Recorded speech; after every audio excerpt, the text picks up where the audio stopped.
Right? Shalom. We go praises to Yahweh, Ba'asham Yahushai, Ba'asham Haruka Kodash. Alright? There's Makazar, brother to my right here is Koda, and the one to the back is Raib. And we just want to do a little edification, you know, for the elect's sake.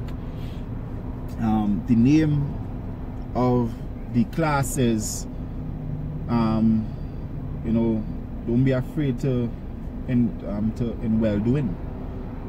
Alright? Don't be afraid to, you know, to help out your Akim. And don't let it grieve you to help him. Alright? So, because, you know, sometimes your brother might be in a situation where he down and out, and he'll constantly come to you for help. You know? So don't be weary in well-doing. Alright? Don't be weary in well-doing. If your brother comes to you 1,000,000 times, help him 1,000,001 times. The scripture said, if your brother asks you to go a mile, go twin. So you have to always be ready to help your brother, because guess what?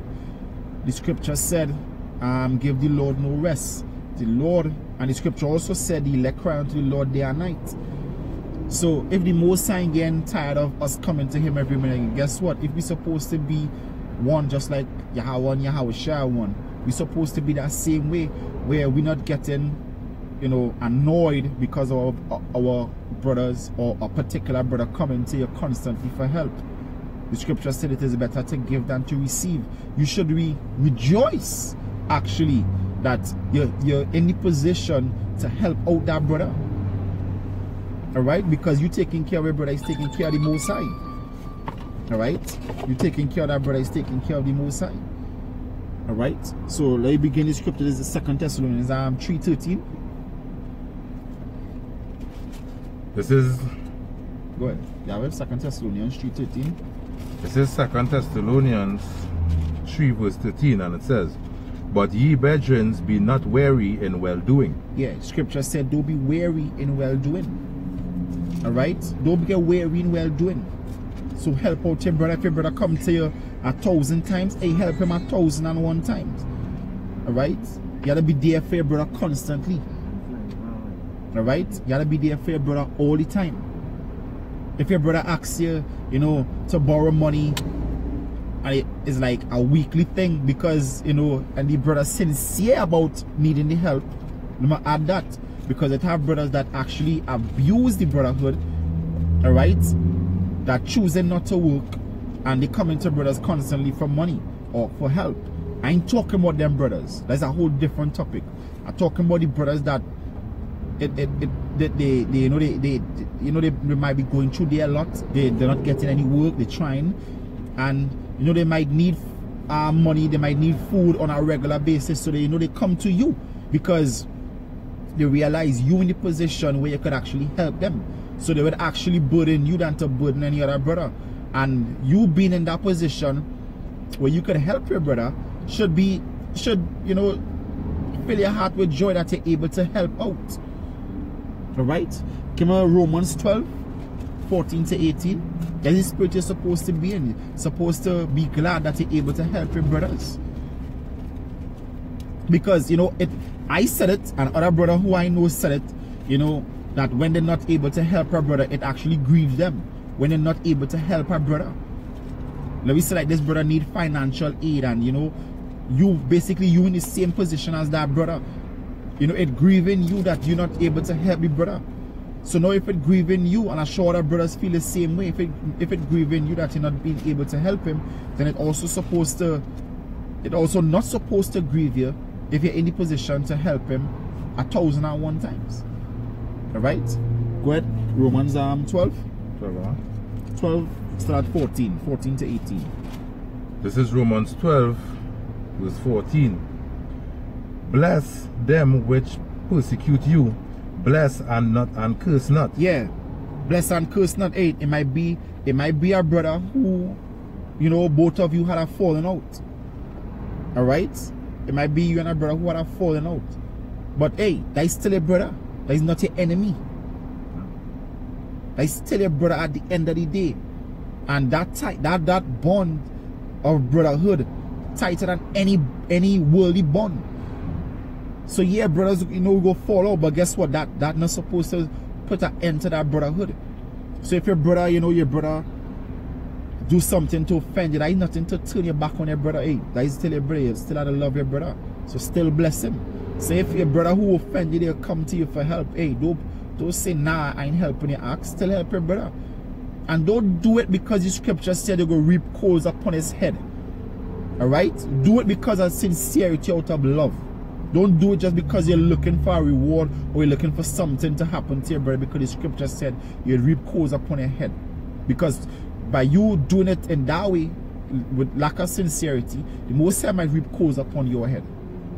Alright? Go back. Verse 15, rejoice with them that do rejoice, and weep with them that weep. Yeah, weep with them that weep. So your brother down out, weep with him, understand his situation, and try your best to help that brother. Don't just leave and say, nah, hey, the scripture say work out your own salvation. So you ought to do your part and I will do mine. Nah, you help your brother. Because the Most High might turn the situation around where you end up in the same position and need that same help. And because you refuse to help your brother, you wouldn't receive that help. Or you might receive the help and then it might hit you that, hey, you know, I wicked. I'm not a brother because my brother was in that position and I didn't help him. And now I'm in the position and that same brother came to my aid. And you're going to feel bad. And we all might be guilty of that from time to time. But guess what? We had to break out of that bad habit. So we had to go that twain mile for our brother. We have to jack it, even if your brother ain't asked. Even if your brother ain't asked. That is why brotherhood is key. Because brotherhood is actually scopeoing your brother. And not only to see if your brother doing something that you could bring up an accusation against him, but also scopeoing your brother so you could understand your brother. So if your brother have needs, you know how to help that brother before he acts. Your brother might, let me say your brother rent at the end of the month is $1,500. Alright? So now you know your brother renting. But for the entire month, your brother ain't been getting any work. Probably might have been sick, but his rent is due. So you might say, hey, this Akim, you know, his rent is due. So, you know, I mightn't be able to come up with all, but let me talk to somebody other Akim to see if, you know, we could chip up so we could get our rent. And that is brotherly love. That is actually, you know, well doing. That is looking out for your brother, helping, seeking out your brother's best interest, knowing your brother have need before he even acts. That is being brotherly. And that is something worthy of praise. But the scripture said, let other men praise thee. So your brother now will come and say, hey, toward the ark. He might say, hey, this brother here. Because the scripture talk about that. That when you help a man, he will be like a defense sphere in war. Alright, roughly paraphrasing. Because that brother gonna be so indebted to you, he will do anything to help you. Alright? But if it grieving it to help your brother, then guess what? Your brother might second guess, or have to be second guessing if you release a brother to him. And even if a brother doing that, where you know it grieving him to help you, hey, still help your brother if he in need. If that brother was reluctant to help you, and it reached the position where he needs help, still help him. Because that is a brother at the end of the day. Alright, go ahead, finish. Verse 16. Follow the chapter again. Book and the chapter. Romans 12, verse 16. Be of the same mind one to another. Yeah, be of the same mind one to another. Go ahead.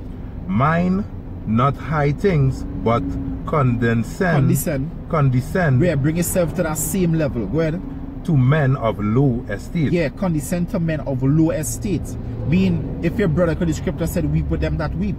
So if your brother, you know, let me say like a new brother now coming in, or like a new brother now coming in the camp, you know, he catching hell with a woman, probably find a woman having sex with another man, but he never dealt with that situation before, right? And you know, it troubling him, and your brother might shed a few tears because, you know, he loved the girl, alright? And, you know, he might be going through some stress. Don't say, hey, this ark, he weak. And he, you know, he going off. hey, the brother not as strong as you. Think about when you first came in, that you was not strong as you were. So help the brother. Try to understand the brother's situation instead just condemning him. Alright? Go ahead. Be not wise in your own conceit. All the way down to 18. Read 16, I'm going on 17. Go ahead. Recompense to no man evil for evil. Yeah, that's why I say, like, if your brother, you know, didn't help you, so don't refuse to help him. Help him. Help him still. Because brotherly love. Go ahead. Provide things honest in the sight of all men. Yeah, provide things honest. So if your brother, don't be like Ananias and Sapphira. If your brother asks you for $500 and you have 10,000, don't go and tell your brother, I only have 500, so I can't give you the whole 5. I could give you 2. But it was in your power to actually give the brother the whole 5. Alright? Guess what? You didn't provide anything honest. Alright? Go ahead. Verse 18. If it be possible, as much as lieth in you, live peaceably with all men. Yeah, live peaceably with all men. Alright? Supposed to live peaceably with all men. So even if your brother and you had some SUA, deal with your brother still. Alright? 1 Thessalonians 5 and 14. This is 1 Thessalonians 5 verse 14. Now we exhort you, brethren, warn them that are unruly, comfort the feeble-minded, support the weak. Yeah, comfort the feeble-minded and support the weak. You gotta be a support, a prop. You gotta be like a staff of bread to your brother. Support the weak. Don't forget them. Don't forget them. You're gonna have strong brothers and you're gonna have weak brothers. Don't forget the weak. The scripture, Yahushua, he told Peter, when thou art converted, strengthen your brothers. Alright? So when you strong, strengthen them that weak. Alright? Go ahead. Be patient toward all men. Be patient towards all men. So if your brother coming to you every week or 3 times for the week for your help, hey, be patient with your brother. Just like the Good Samaritan, when he saw his brother on the ground. He saw his brother on the ground and he picked him up when everybody else passed him by. And he took him to the inn and he told the guy, he paid the guy to take care of him. And he said, any additional fee, you know, when he come back, I will take care of it. That is a total stranger. So you had to be like that Good Samaritan. You had to be like that Good Samaritan and go all out for your brother. Alright? Go all out. That way Yahushua was showing us. Yahushua gave up his life. You understand? Yahushua gave up his life. So don't let it grieve you to do well for your brother. Help out your brother. Alright? If your brother asks you for help 3-4 times for 4 weeks in a month, hey, help your brother, because guess what? If your brother is sincerely in need of help, guess what? That's supposed to be, you know, something cherishable. That, you know, that you were able to help your brother. That you were able to help out Yahushua, because helping your brother is helping Yahushua. That you actually was of some service. Other than just saying Esau is the devil. Scripture said love fulfilleth the law. Alright, go ahead. Alright, yeah, we had a little difficult today, so we're continuing Proverbs. This is Proverbs chapter 21 verse 13. Whosoever stoppeth his ear at the cry of the poor, he also shall cry himself, but shall not be heard. Yeah, so the Lord said, if you shut your ear to the cry of the poor, you're going to cry and not be heard. Meaning that if your brother, you know, your brother in need of help, and you know, and you actually, you know, refuse to help your brother, whether he asks or not, the Most High is saying that you also going to be in that same position, but nobody ain't going to help you. Alright? Because you're not being brotherly. So the Most High know how to punish, you know, not being brotherly. So you're supposed to be brotherly. Don't let it grieve you to do good for your brother. Don't ever let it be, let it be like a burden to you to help out your brother. Because we all need help. And we could never thank the Most High for the good that he done unto us. So, what the scripture said, if he was hungry, I think that is in Psalms 12, if I'm not mistaken. Somewhere around Psalms. He said, if I were hungry, I would not tell thee. Alright? So, if the Most High doing good for you, the good that the Most High did for you, do the good back to the Most High by taking care of his flock. Help out the brotherhood. Don't refuse to help the brotherhood. Alright? Give me 1 John 3. This is 1 John 3, verse 16. Hereby perceive we the... Straight to 17. What is 17? Verse 17. But whoso hath his world's goods, and seeth his brother have need, and shut up his bowels of compassion from him, how dwelleth the love of Yahweh in him? Yes, so you're gonna say, you know, you love the Most High and you're doing everything to serve the Most High, but then you're seeing your brother in need and you're not helping your brother. You're actually being wicked. You're not being brotherly. Seeing that your brother in need of help, knowing that your brother in help. Hey, guess what? When it's time to do the works, right? When it's time to do the works, and your brothers go out on the battlefield, because it's a battlefield, that's why we call ourselves a camp. And your brothers go out to work on the camp, on the battlefield, and you choose to stay home. Guess what? You're not helping. You adding to the problem. So you rather stay home, lie down and relax while your brothers go out. While your brothers go out and, you know, doing the works of the Most High, anything can happen to the brothers out there. But guess what? What if your hand could have actually made a difference? You don't know. So why stay home and leave your Akim to go out and do the works? That ain't right. So if you had this world needs and you shut up your bowels, guess what? You're being wicked. Because you forget that you were also once enlightened. You forgot that you also have need. You forgot that you also pray to Yahweh Hashem Shai for help. So why should the Most High help you when you refuse to take care of his flock? Don't ever let grieve you to take care of the brotherhood. Don't. Alright? Go ahead. Probably have anything to say, could say it to her.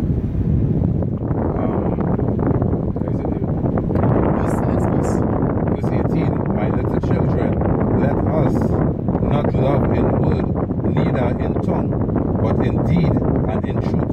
Yeah. So don't say you love the Akim, and they will go to Ecclesiastes chapter 4. Alright? Don't say you love the Akim, and because I forget the name of the song, but he said, I die for you. It's easy to say. You understand? It's easy to say I'll die for you. It's easy to say, I love you. But guess what? Saying something and doing it is something different. It's very easy to say, I love Yahushua, I will die for Yahushua, I die for this truth. But guess what? When you're being put to the test, will you hold up to that oath? So stop saying that you love the brotherhood, and when you know you don't really do nothing to show that love. If your brother asks you for help and your brother keep asking you for help, keep helping your brother. The Most High helps you without you even asking. Do you pray and ask the Lord, Lord, just make sure and provide oxygen for me to breathe tomorrow? Do you ask the Lord for that? You don't. You don't. But the Most High, Yahweh Hashem Shai, helps you without you asking. So just help your brother out. When your brother comes to you for help, if your brother don't even come to you for help, and you see the brother in need of help, ask the brother. And now another thing, you brothers who in need of help are not saying nothing, because it's only so much your brother could know. You're in need of help and you're not saying nothing. Don't go and do fucking videos talking about your brother not helping you, and you ain't saying nothing. Say something. Alright, the scripture says let your supplications be made known. Say something. Knock on the door shall be open. Yeah, knock on the door shall be open. Alright? Go ahead. Ecclesiastes chapter 4, verse 4. Reject not the supplication of the affected, neither turn away thy face from a poor man. Yeah, don't turn away your face from a poor man, because we all poor. The scripture said time and chance happen to them both. Because you might be poor now, but guess what? Soon coming, the Most High gonna put you under that way where actually you're gonna be poor. Alright? And then the Lord gonna actually raise that brother up from his low estate. Paul said how to both to be a base and to abound. Alright, go ahead. Verse 5. Turn not away thy eye from the needy, and give him none occasion to curse thee. Go ahead. For if he curse thee in the bitterness of his soul, his prayer shall not be heard. His prayer shall be heard when? Of him that made him. Yeah, because you know you might be down and out and you ask your brother for help and your brother like, nah, I can't help you. Knowing fully well that he could help you, and you know that he could help you, I said, Lord, why my brother treating me like this? And the Most High will actually jack your brother up for that, because he been wicked. Knowing that you could help your brother, knowing that he could be 12 o'clock in the night and you just came home from work and your brother stranded. Don't tell your brother, well, you know, try and see if you can get someone amazing. If you can help your brother, help your brother. The scripture said lose their money for their brother's sake. So if you're losing a little sleep for your brother's sake, then do it. Yahweh shall lost his life. So do it. Go ahead.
Genuinely, and you're seeing things like arguing with each other with other fellas, that is not being brotherly. You understand? Because that is come like you're offending. Exactly. You know?